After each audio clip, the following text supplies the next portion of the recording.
the service will be at Star of the Sea Thursday at 2 o'clock. I hope the people that knew Rob will have time to come. He's a very nice young man who I talked to his family 3 weeks ago, and I told you how well he was doing. He was back to work. And then just on a happy note, tonight before we start, at 4 o'clock, be sure to turn on Channel 10. We have someone in this room with volunteers in council that's going to be named as a remarkable woman. I'm not going to tell you her name because that's secret until 4 o'clock. But 4 o'clock, there's a remarkable woman announcement. Now let's start. We've got the open floor. Does anyone else have anything to say? Thank you. Can I have a review and approval of the minutes of the meeting on January 21st? Thank you. Second. Thank you. All in favor? Sean? Good morning, everyone.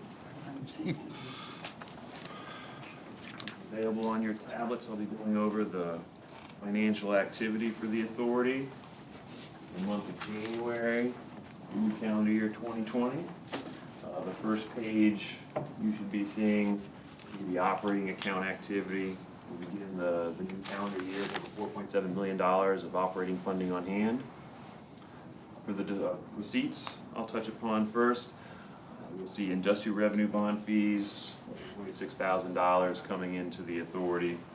These are from 2 different bond recipients that pay their annual case fee to us.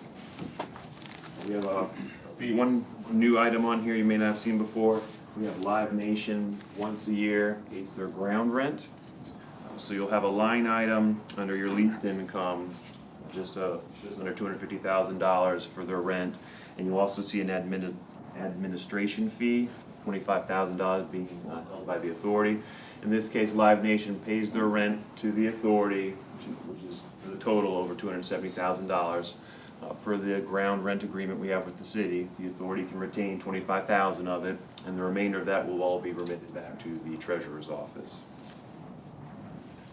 Just below that, we also had lease income for the golf course at Virginia Beach National, over $60,000 coming in for the operations and the capital maintenance calculations for their October through December rents. And then we also had interest income earned on our savings and CDs accounts the authority has over $3,000. For cash disbursements, we do have a new item for your industrial park maintenance. You'll see over $52,000 being expended. This will be the reoccurring bill to Global Link for the base management fee they have for the conduit that's been installed at a corporate landing.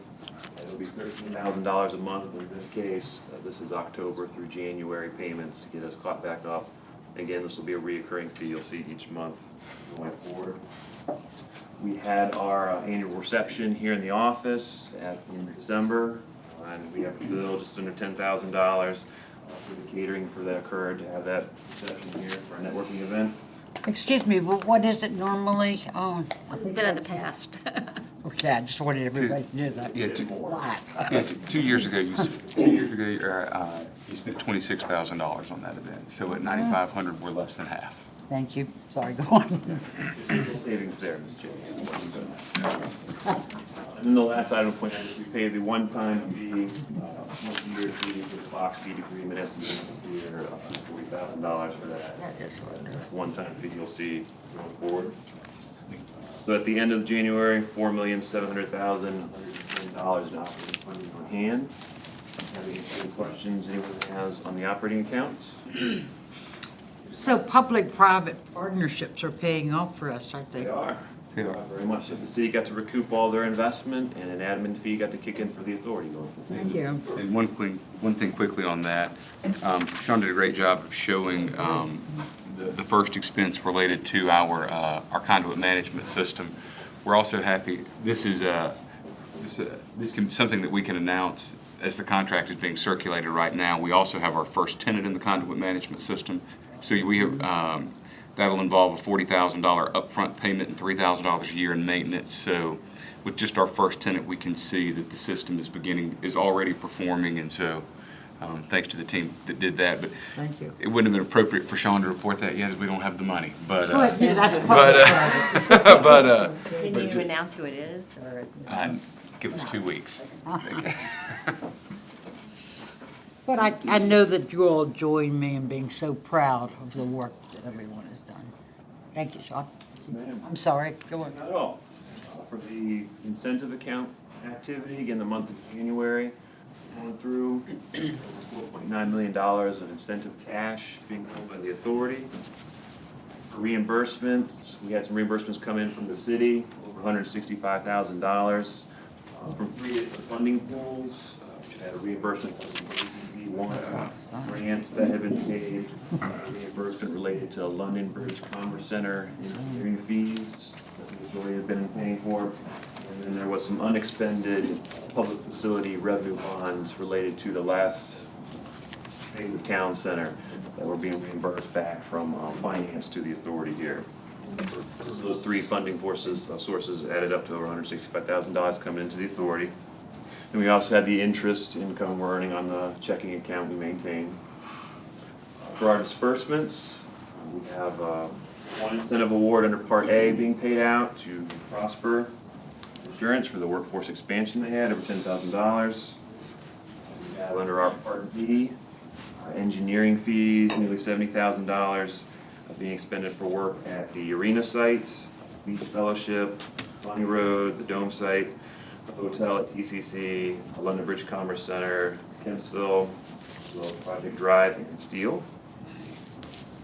Below that, we have a VIBE grant. You may remember roughly in 2018, we had some VIBE matching grant funding provided to the authority for some awards we could approve. And those awards are paid out upon full completion of the projects. There's no partial payment provision for that. So we have 1701 LLC finished their requirements for the renovations, and they're able to receive their full $10,000 payment of that VIBE grant funding. Below that, for the Dome site, we've been incurring some legal fees, a few different legal consultants, over $13,000 expended in this case. We continue to track those expenses to add to any future public facility revenue bond that may be issued in order to reimburse the authority.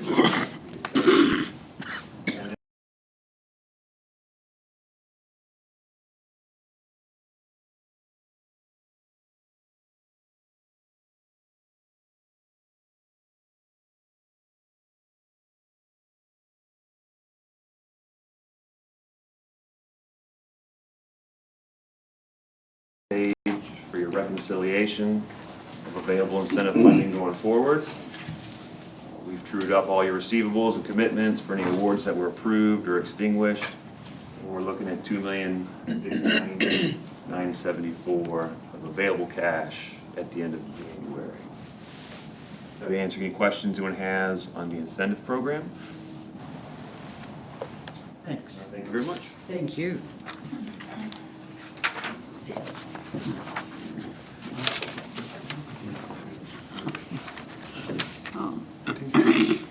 Okay. Ms. Lancaster, I think you have a very exciting, I do. Happy to present it. Good morning, Madam Chair, members of the board. Again, I'm excited to present to you a recommendation for Rocks Express LLC, the Rocks. Before I do so, I would like to welcome Janice Tuckman, who is the sales executive for the Rocks. Jeff McWaters, the founder, he's here with us this morning. Thank you for coming. thank you so much, exciting. Start with the disclosures. Again, the founder is Jeffrey McWaters. I'll give you a moment to read the rest of the disclosures.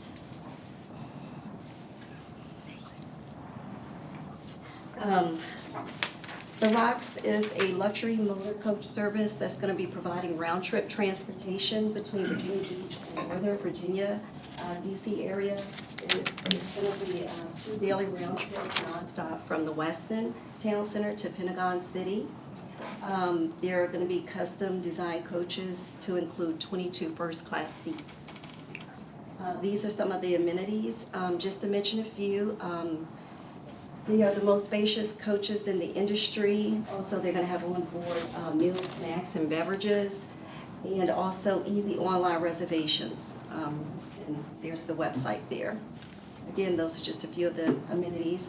They're going to be located at 1140 Loretta Lane.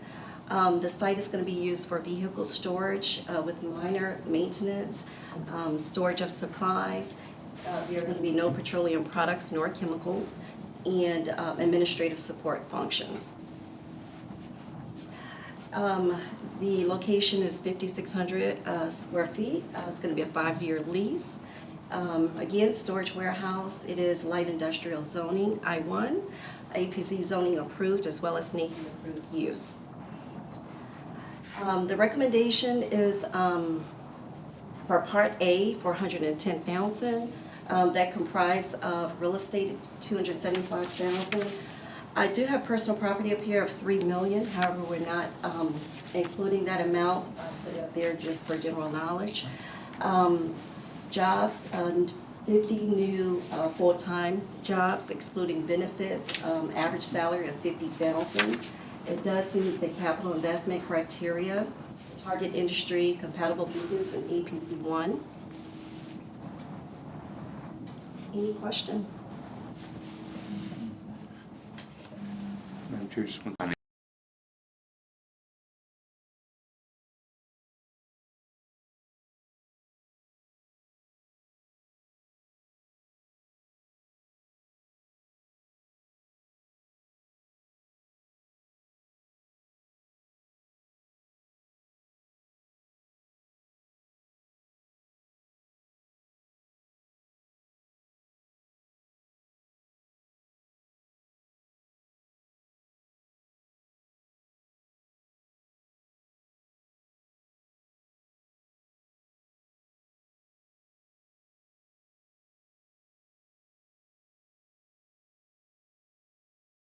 It's I can tell you, as someone who has spent many a Friday afternoon on, parking lot 95, I mean, I'd be delighted to be sitting on a bus with somebody else driving. Yeah, sure.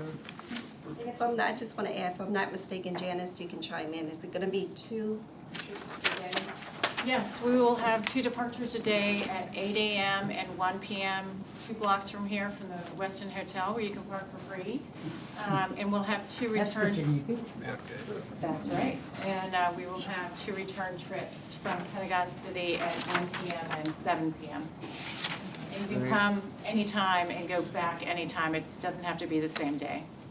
And like if you wanted to go to the national airport or to Dulles, I'm sure there's shuttles there or something. Yeah, and where we let off, the subway is right there, the metro, as well as zip cars and a number of other ways to get around. Thank you so much. Can you do weekends too, or just? 7 days a week. Excuse me, what's a zip car? Is that like a Uber? It's like a rental. It's a short-term rental Okay, per thank you. car. I'm country, Virginia Beach. Thank you all. Do I hear a motion, please? Second. Second. All in favor? Aye. Opposed? I'm gonna abstain from the vote. Okay. Let's see, the next one is a resolution authorizing $12,000 for Pleasure House Brew. The weather today, so he has come down with whatever it is that seems to be going around the region, so I'll do this one. This is an expansion of Pleasure House Brewing. Important to note. First, let's do the disclosures.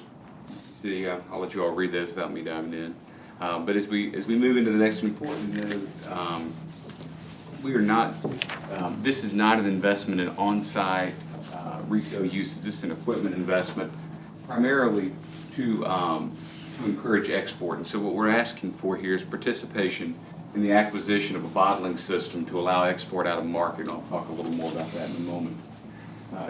The machine increases the current bottling capacity from 5 cases, basically on a proposed machine that they might have bought, from 5 cases per hour to 40, and it allows expanded distribution throughout the state, and now we're learning out of state, and I'll mention that on the next slide. And there's also an increase in employment, 3 FTEs directly associated with this function. We have as a summary, we have a distributor in Richmond that's committed to buy more But here's what's very interesting to us.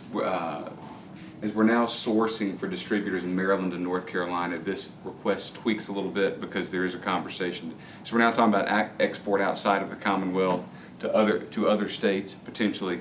What we often see, even for small volumes, is export overseas. We've reached out to the folks at the Commonwealth to discuss the valet program, at which point this award becomes more of a local match to a larger grant from the Commonwealth. We're talking about the ability to expand product distribution. Right now is severely impacted by their bottling process. They can get this producer, as I understand it, can get to 3 markets currently, but only with bulk product, not with product for individual consumption, and this really is a multiplier for them. Investment in new equipment also assists in solidifying another Virginia Beach small business, and that's not another business other than Pleasure House. This is just, again, providing stability to what is an existing small business in our community that's reaching an acceleration. I won't spend a lot of time here. This is just a quick one of the conversations that I had informally with a couple of members of the authorities. There was an interest in seeing what exactly we were buying. Here's the machine, and we can get you a detailed technical spec on that if you need to see it as well. Our request here is a $12,500 EDIP Part A based on capital investment of $360,000. $300 of that directly attributable to building improvement and $60,000 to equipment. The location's 2032 Pleasure House Road, and again, this is in Bayside. Questions? Yes, sir. It's been a month or so since we last discussed this, but the last discussion we had, I was walking away from that discussion thinking that the $12,500 was strictly related to the equipment, and there is discussion now of $360,000 of CIP, et cetera. Thank you. What is that? Thank you for that. That's just so a twofold test to meet the criteria for the $12,500. And so the $12,500 is directly for investment in the equipment. However, we still had to meet the policy objective of creating enough, capital investment on site to demonstrate a not more than 48-month return on investment to the taxpayer. And so the building improvement and the Equipment Act, specifically the building improvement, meets the capital investment threshold to qualify for the award as a baseline. Normally, we wouldn't invest in this use were it not. Normally, we would not invest in this use if it was just for on-site. The reason we brought this forward is we felt that the ability to export and bring capital back into market made this worth looking at. However, we still had to hit the qualification thresholds to even apply for an EDIP. And so that's where the $300,000 capital investment is important. Without that additional investment, this project would not qualify for investment under our current program. So the $300,000, again, I just don't recall that from last time, but that they're making that investment on their own. That is correct. Okay. That is on and above this. Okay. And the performance requirements regarding the import-export side of it, is that something we can measure? It is, absolutely. And so if Jeff were here, he would tell you that we've been having conversation with the company about just that. We want to know how many new markets they're hitting. We want to know, so the idea is how many more markets than the 3 that they can currently distribute to in bulk will we be seeing on an ongoing basis, and then there'll obviously be some tax revenue assigned to that. We're happy to bring back a copy of the clawback, which is required for all of these now, to share it with you if you need to see it. The reservation that I have is basically subsidizing a purchase of a piece of equipment to make an existing operation more efficient without being able to measure the expected results. So we can absolutely come back and report, make it a condition in the clawback to come back and speak to increased volume production and track that export piece to ensure that that's part of our return on investment, and that is our anticipation. And what is that return that we expect? I saw some numbers in the draft. So admittedly, this is a different award than we've traditionally made. Normally, the capital investment that would get us to a return on our investment in 48 months is all that's looked at. This admittedly is something new. So for this, we would look for a return of the 12,500 over the same amount of time from revenues directly attributable to the increased production, which would have to be through tax revenue. Right. Those are my questions. Thank you. Yeah, would you be more comfortable deferring it next month, or? I'd like to get a sense of if anybody else has thoughts, if I'm the only one here. I'm having a hard time understanding how the return of investment comes in. It just seems like we're just committing to buy a piece of equipment. That's my sense. Okay, so do I hear a motion for either defer it? Well, I have a question for Alex. How far along is the agreement? I mean, have we worked out the terms of the agreement? No, so it's still. It's whatever you guys wanted to say. Would you? I can, well, certainly I can, if you guys want to defer it, we can put something in front of you next month. I just think trying to better understand how we're gonna get return on capital. So if you like, we can come back to you with Thank you. a draft of of what the clawback agreement would look like that would demonstrate the, A motion to defer? A motion to defer would be great. I'll make the motion to defer. Second. All in favor? Opposed? Who was Thank the you. second there? Two of them. Everybody. Enthusiastic Thank you very second. much. We're gonna have a throwdown right here. Second time. Discussion or, that's, okay, yes, request for approval of building and site design for Global Lake Corporate. Good morning, Madam Chair, members of the authority. I'm here to present the second phase, the expansion of Global Lakes. Currently located in the Corporate Lending Business Park. These are the disclosures. Take a moment to look at them.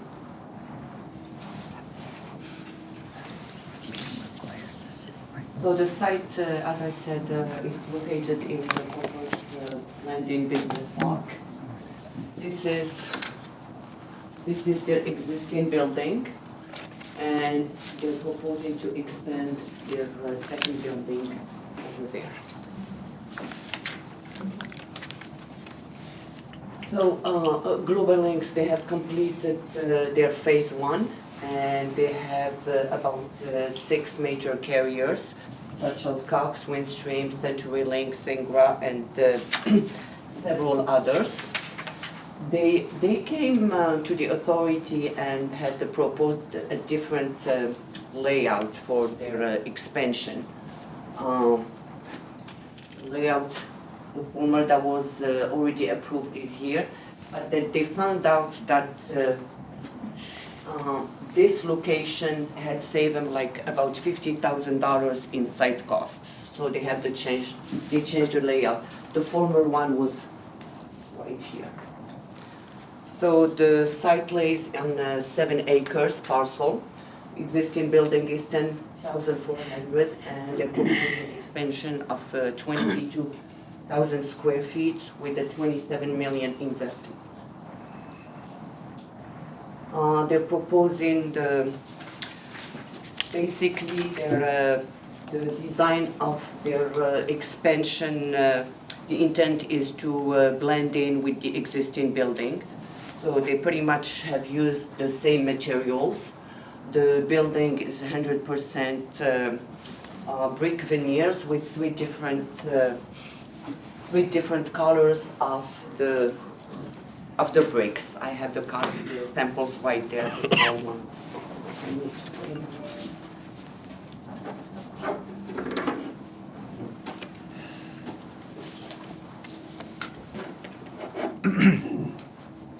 So most of the building we use the red brick, and then some of the whites on the side, and the charcoal black as well. They're for their canopy and the columns, they're using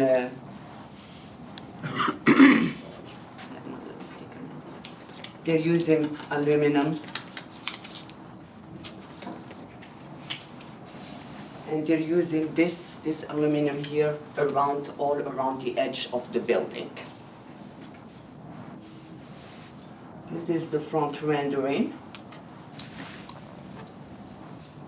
The rear one, and they're using also a brick wall, fence wall, to hide all the mechanical and electrical equipment. And we're requesting the authority to approve the building design as presented. Any questions, please?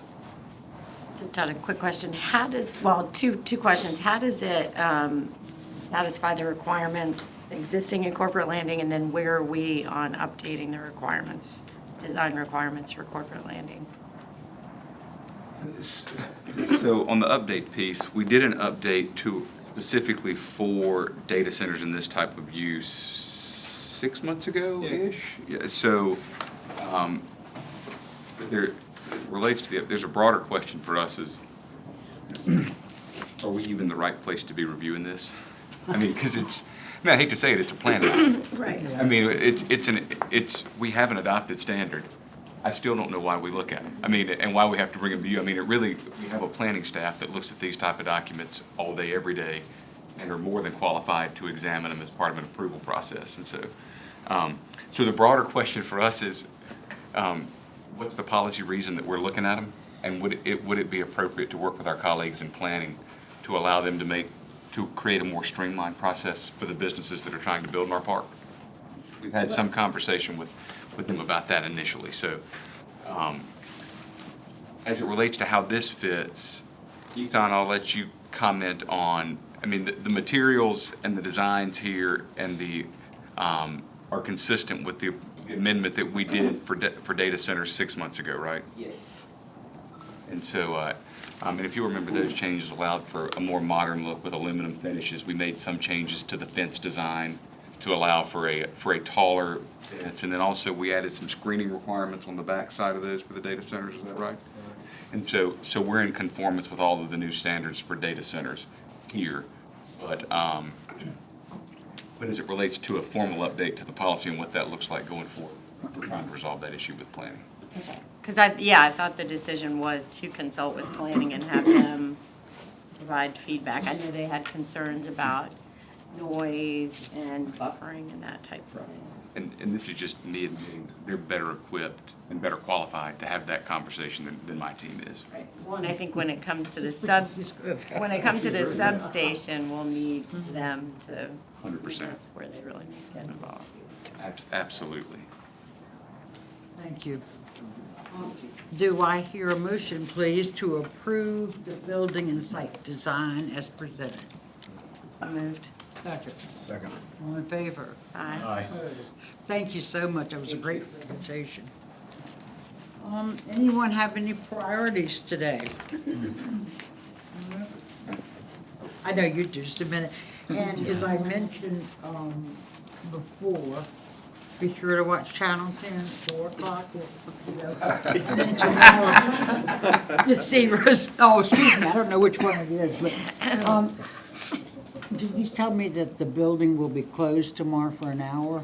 It would, Or your office, or? yes, it will. We're, again, as we have lost a long tenured member of our team, it just didn't feel appropriate to tell anyone that they could not go and be with the family. And so we'll lock the door so that people can go to the services, and then, but just for that time. An hour or so. But that's on Thursday, right? That is on Thursday. Thursday, I'm sorry. That's on Thursday. Yeah. Basically, we'll be closed probably from 1:30 to probably 3:15, 3:30, just to allow travel time to start at the city. Thank you. And I told you last month that I wouldn't be here for the next 3 months, but 40-foot wave just made us decide not to go to Norway. I don't know why. My husband's chicken. And then we're supposed to go to Singapore, and I'm supposed to go to Hong Kong next month. Somehow or another, I don't have a mass big enough, so we'll be here for a while. Thank you so much. Two quick things from me. And one, I have been remiss in introducing a new employee to you all. Cole, if you would stand up. Cole Trower joined our team in December. He's a business development rep one. He comes to us from a great deal of work that he did sort of on the political action side and in Richmond, working specifically in the General Assembly. And so we welcome Cole, and we're glad to have him on the team. Thank you. The other thing I'd like to mention is that on May 1st, as many of you know, your annual golf tournament has been scheduled at Virginia Beach National.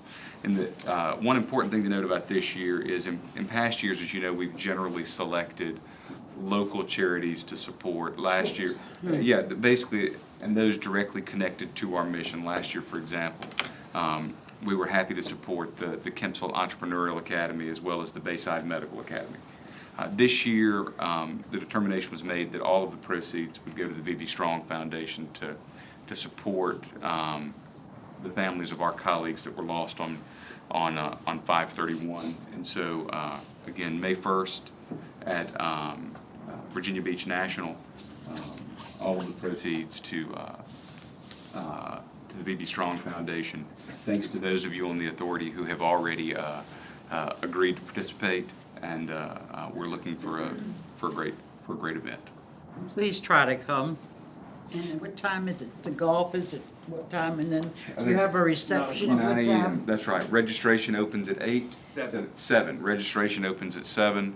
Event to begin at 9. And the reception is what? Immediately following. I know, but 3 or 4? Generally 2:30 to 3 is when the Okay, reception thank kicks off. Anything else, or all I closed have. session? Okay, thank you. Thank you, sir.